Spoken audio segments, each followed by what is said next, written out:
Pas dështimit të nëntë për zgjedhjen e trupave të legjislativit të Kosovës, partnerët e lëvizjes së vendosje në zgjedhjet e 9 shkurtit thanë se për konstituimin e kuvendit nuk bëhen marrëveshje politike.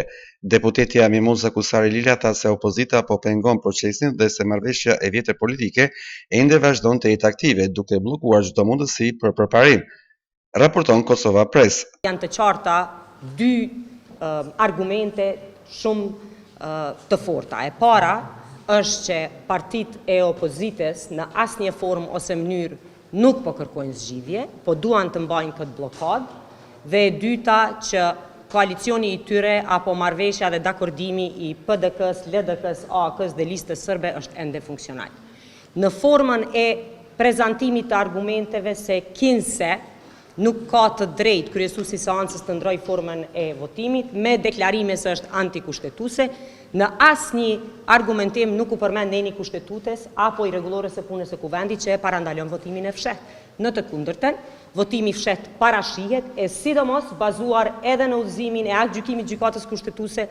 Prandaj duhet të tregojnë shumë qartë ku e kanë hallin, se diku një hall shumë më i madh është se sa funksionalizimi i kuvendit. Duket se halli i tyre është se nuk janë votat për qeverinë që ata pretendojnë se mund ta bëjnë, apo duket se duan që çdo gjë ta bëjnë çështje të pazarit politik.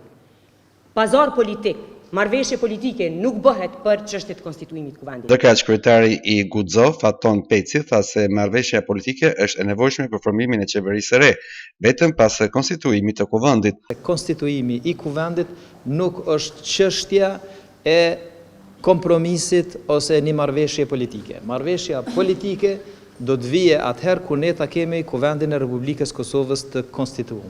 Në funksion të kësaj ne jemi të vetëdijshëm edhe për numrat, e shumë përfolur se cilët janë ata, por megjithatë edhe një herë po e përsëris. Gjithë ata që dëshirojnë që koalicioni vetëvendosje, Guxo dhe Alternativa të mos qeverisë me vendin, e që janë partitë aktuale opozitare, le të krijojnë këtë mundësi duke mundësuar votimin e kryetarit të kuvendit edhe të nënkryetarëve.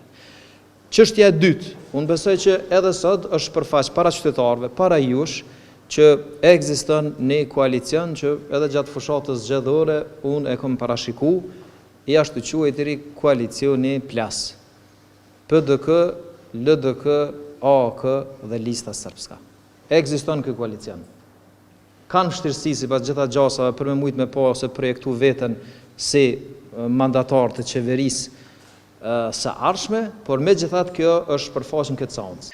Deputetë të ndryshëm kanë shprehur publikisht se janë të gatshëm të votojnë për zgjedhjen e Ngërçit, çka sipas opozitës në Kosovë Kurti e shfrytëzoi për t'i nxjerrë ata jashtë vullnetit të grupeve parlamentare me votimin e fshehtë. Tentativa e radhës për votimin dhe zhbllokimin e Ngërçit në Parlamentin e Kosovës do të bëhet me 3 maj.